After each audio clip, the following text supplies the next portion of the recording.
Alright, so today we're going to be taking a look at Marshall, Carter, and Dark Limited. As always, I'm going to be leaving the link to the original video and channel down in the description below, so go ahead and make sure that you check them out.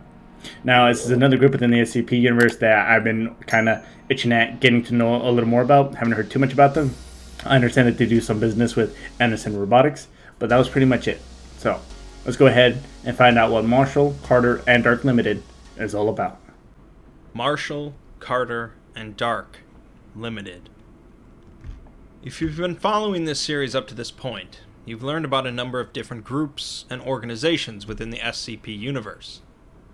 There's the SCP Foundation itself, of course, and their goal of containing and researching the anomalous in order to protect the status quo. There's the Global Occult Coalition, who share similar goals to the Foundation, but care less about containing anomalies if they threaten the safety of mankind. There's also the Church of the Broken. Also, real quick, I feel like if any one of these organizations were to exist, I feel like the GOC would probably be the route that most people would take. At first, probably, because if you think about it, you're not necessarily considering. I think the best example was when they mentioned about the chair that was made out of wood, and the GOC just tried to destroy it by putting it in a wood chipper, but then it was able to teleport itself. But instead of teleporting its whole self, it started teleporting like little splinters in people's throats and whatnot. So I feel like initially in our world, people, or like at least the government, would try to act in the GOC type manner. But then after some time, considering that just trying to outright kill something that might not even pose a threat, just because it's an anomaly, might not always be the best idea, and then slowly might transition to an SCP Foundation like style. But let me know down in the comments, what do you think would be the first group that, for example, the U.S. or your own country, wherever you're from, would likely adopt, right? God and the Sarkic cults, who blend the anomalous with religion as part of a vast war for the sake of the planet. But now we get to Marshall, Carter, and Dark, who utilize anomalies not for altruism or some grand goal, but simply for profit. Much like anything perceived to be rare and valuable, there are those who would profiteer off of it, and anomalies are no different. MC and D have been involved in a large number of anomalous objects known to the Foundation, so this video will go over their basic history and some of the notable examples.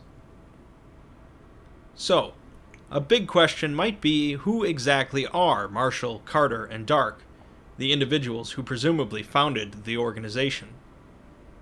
Once again, the lack of canon rears its head, and the three individuals are hardly public figures, so it's not an easy question to answer. The Wills and Ways series of tales presents them as Amos Marshall, Ruprecht Carter, and Percival Dark, and they have extended their lives anomalously by decades at least. It's occasionally referenced in a few tales and articles that Dark is the true founder of the organization, and is far older and more mysterious than the other two, although, again, this is not necessarily true. SCP-2463 and the accompanying documentation discuss 6 small bronze horse statuettes that have the capability of converting any water from a natural source into petroleum. These statuettes apparently originate from the 3rd century, when Roman Emperor Valerian, while captured by the Persians, contacted an individual known as... Okay, so obviously extremely wealthy, especially since I do know they've had some interaction with Anderson Robotics, and that the fact that they were able to extend their lives for a couple decades. Dark was supposed to be like the one who's supposed to be the oldest, although I believe he said it wasn't confirmed.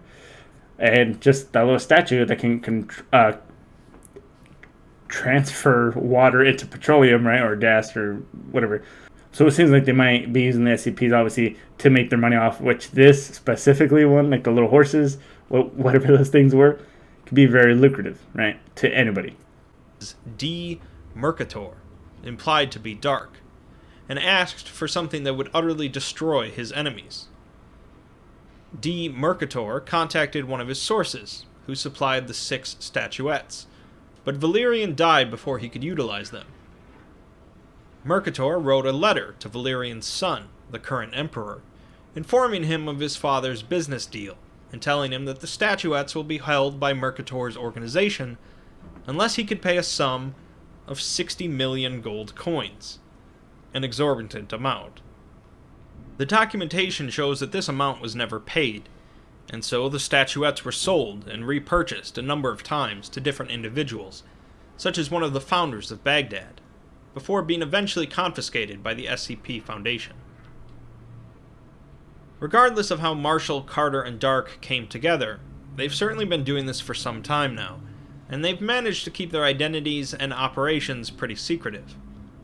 But what are their operations? As 2463 showcased, MC&D buy, find, or otherwise acquire certain strange and unusual objects, mainly those that the SCP Foundation would classify as safe, and then proceed to sell them, often at auctions to the highest bidders. And considering the fact that the SCP, I would assume they would have, or the SCP Foundation, that they would have pretty decent security, right? At least to the point where it would be very difficult for a human to try to get in, much less get out. Because I'm assuming that they would probably have people embedded in. I was thinking that it would probably depend on the SCP, but he just said they usually focus more on the safe ones that are more easier to, I guess, not only be able to contain or control, but also be easier to sell because people would actually want to sell them because they know it's not going to hurt them. They know it's not maybe something that could just like run off, I guess, right? I'm assuming that based off of all of this,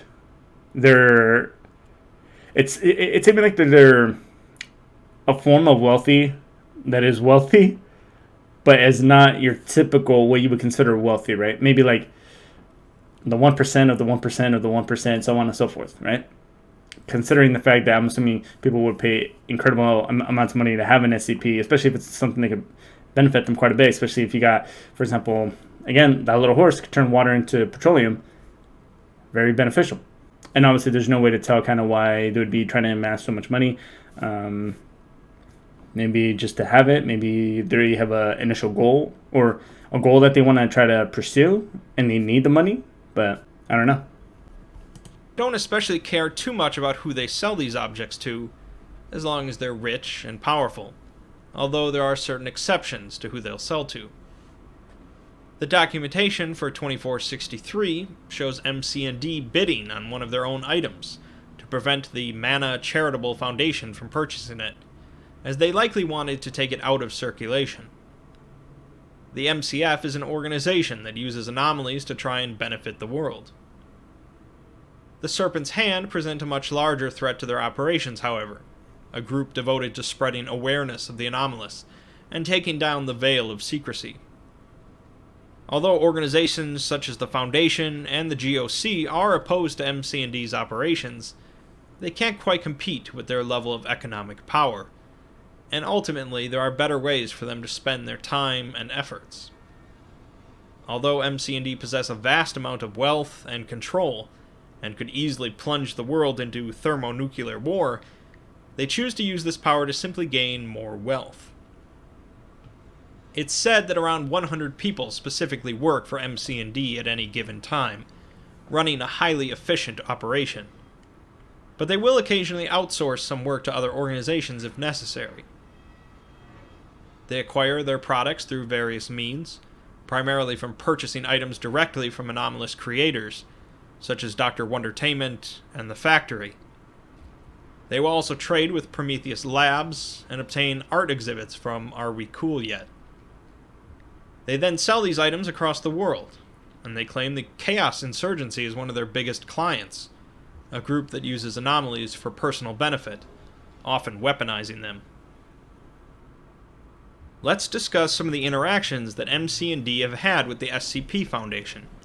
Before he goes into that, though, so obviously trying to get an insane amount of wealth, and he didn't say any reason, and there probably isn't any reasons. It's probably just one of those third parties that isn't necessarily, I guess, if you want to call it actively hurting people, or I guess what you would consider your traditional bad guy. This is kind of more of that third party type aspect, right, where they're just trying to do their own thing, but obviously them doing their own thing can have very negative consequences depending on who it is that they're selling whatever they have to. But I think the thing right now that's really kind of intriguing me about them is that is that so far you don't know a whole lot about them. All you know, there's 3 people, incredible amount of money, have about 100 people or so working for them, and it's like, what are they trying to do?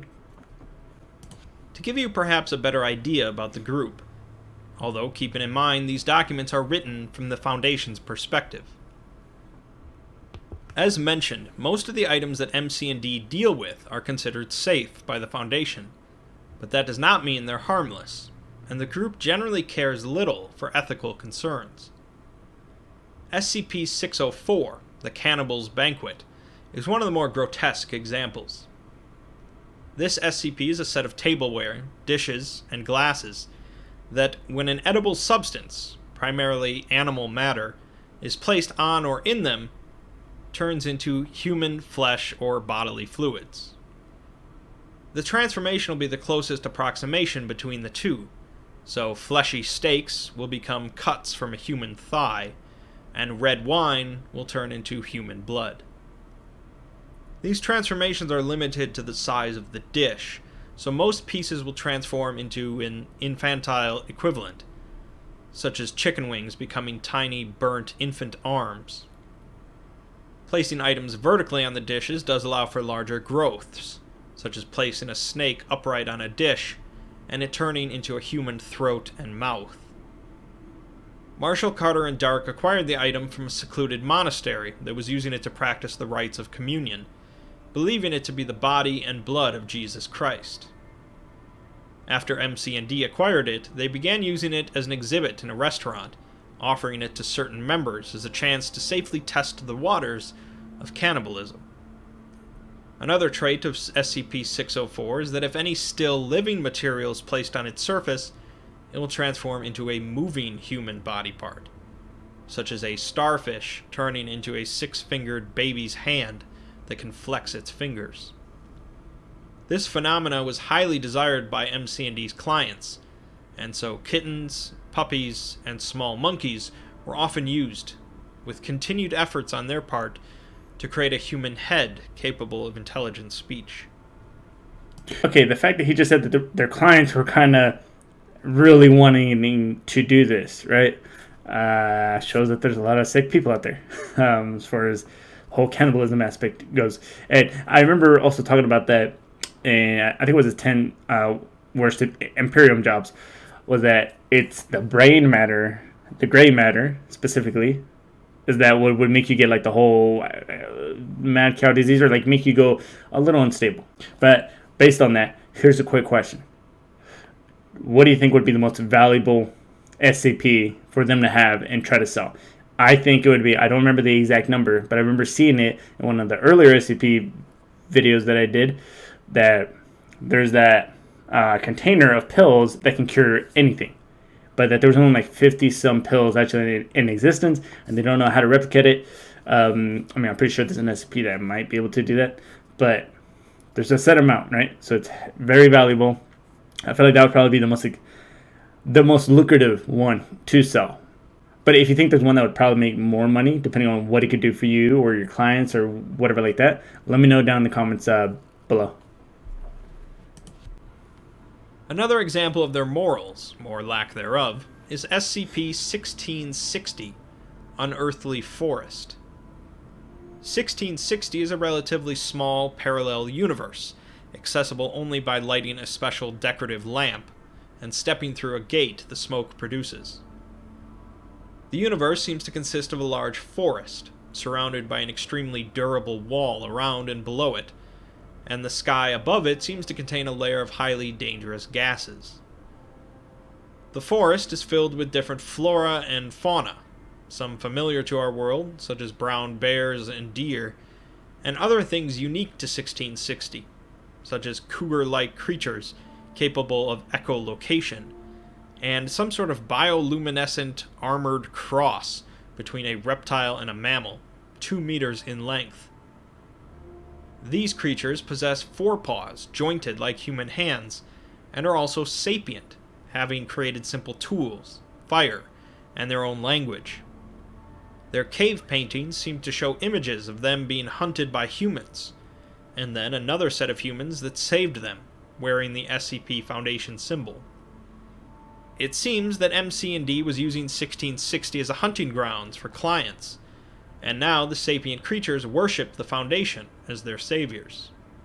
MC&D aren't always morally bankrupt madmen focused solely on profit, however. That part about MC&D actually using that place as a little bit of a hunting ground kind of reminded me of like the people who go like hunting in Africa. However, as SCP-2501 shows. 2501, the Claw, is a large mechanical gauntlet seemingly created by Russians prior to the 1960s, and its functions are permanently turned on, with no way to alter or disable them. When an individual wears the gauntlet, they are capable of exerting immense pressure on any object within sight, simply by holding the gauntlet in front of them and squeezing the claw so that the object is between it.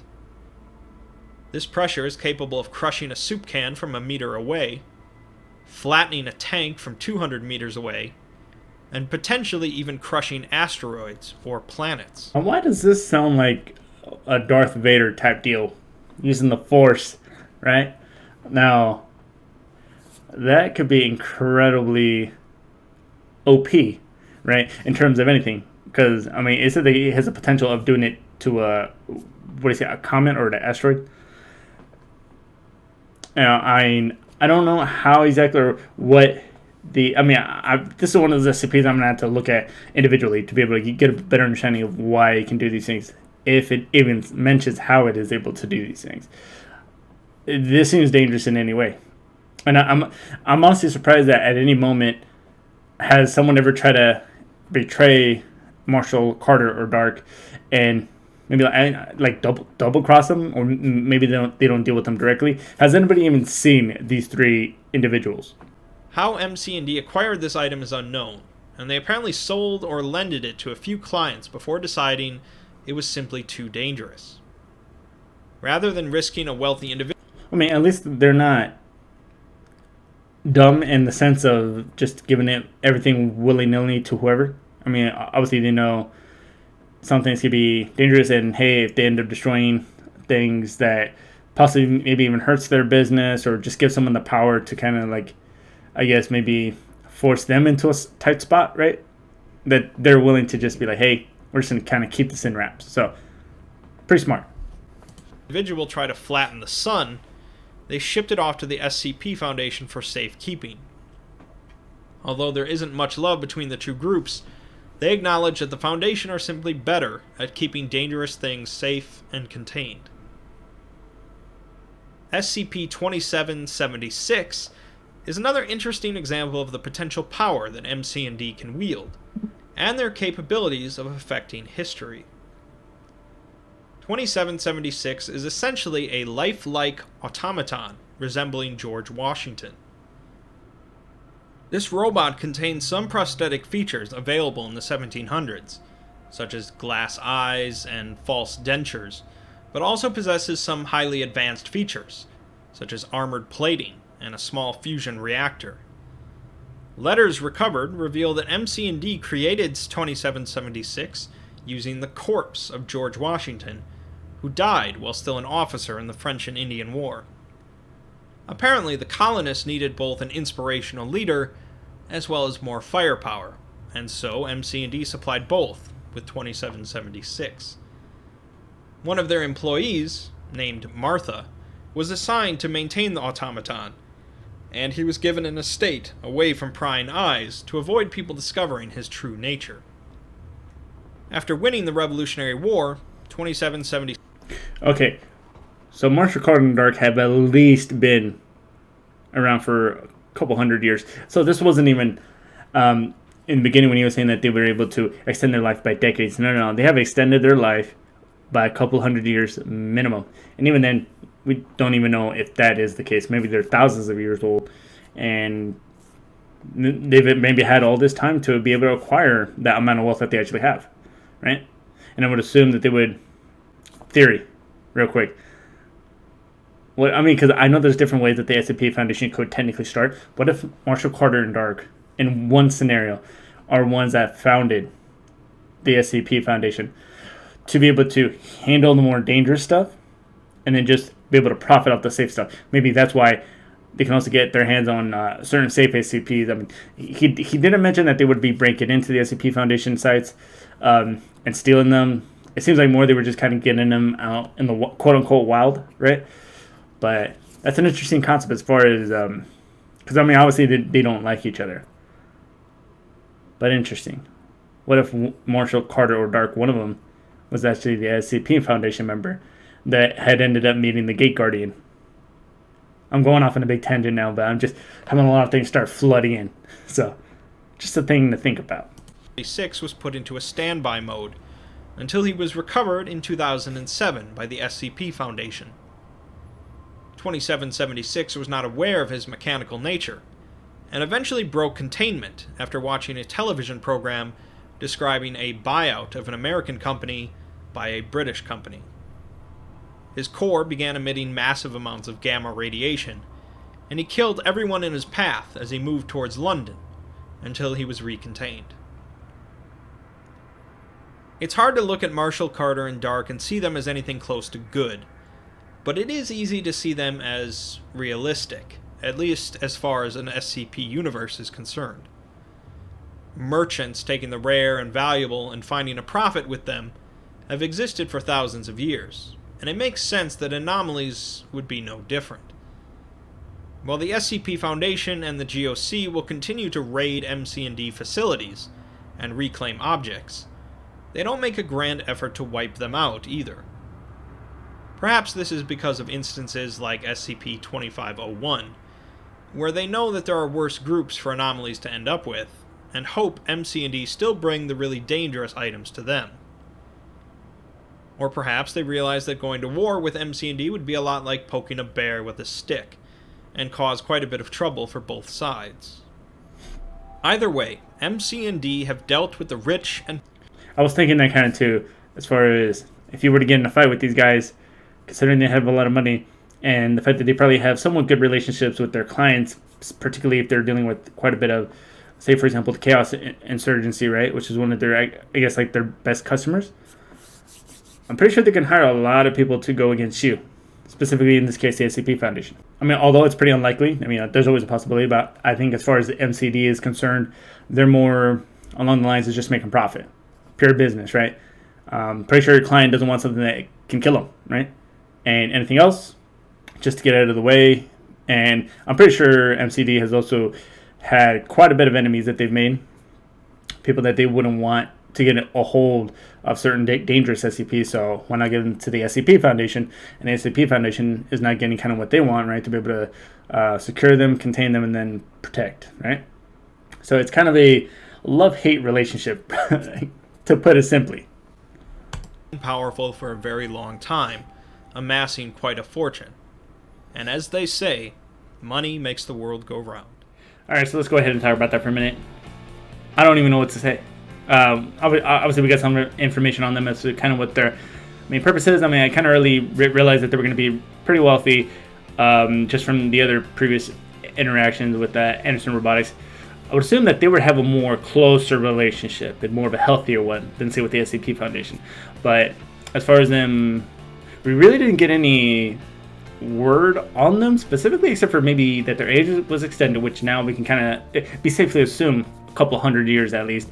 And we saw that the Dark was rumored to be the first one, but although they have no idea, as far as I know, that was pretty much it. It was just like their age, names, and that's it. I mean, it's a high possibility that no one's ever seen them. The fact that they only have like around 100 people now, I would assume that's for all three. There isn't a whole lot to go off of on them specifically. As far, I mean, it was more based on the SCPs that they were able to get and sell, and then sometimes, like say with the Claw, they actually just took it out of circulation completely to avoid any unnecessary things. Like say, for example, when he was mentioning the sun, right, and just like crushing it. But I think that's kind of the thing as far as what might drive people more towards this organization. In terms of that mystery, the fact that they have so much money that they could actually, I think it said plunge the world into like a nuclear fallout or war. And the fact that there's only 3 people, and they got 100 people working for them, explains a lot to the actual, not only wealth, but power that they actually have. So, quick question. Do you think MCD is more along the lines of evil, be considered a good guy in a certain perspective, or just neutral and is pure strictly business, right? And they're just kind of trying to do their own thing. And depending on what you think, write me down a little explanation down in the comments below. I'd be very curious. I personally myself am going to say that they're just very neutral. They don't really necessarily care for either side. Maybe they might lean one side to the other, depending on the situation or scenario. Now, if anybody might know any more SCP videos out there, that they probably want to focus on these three guys, but that they would be more like including them in the actual file to try to get an idea, try to make a better assumption, because there's not a whole lot to go off of. So if you do know, let me know down in the comments below as well. And that's going to go ahead and do it for this video. Don't forget to like, subscribe, really does help me a lot. Hit that notification bell so you get notified every time I do upload. And hit that dislike button if you didn't like it. And leave me a little comments to maybe what it was.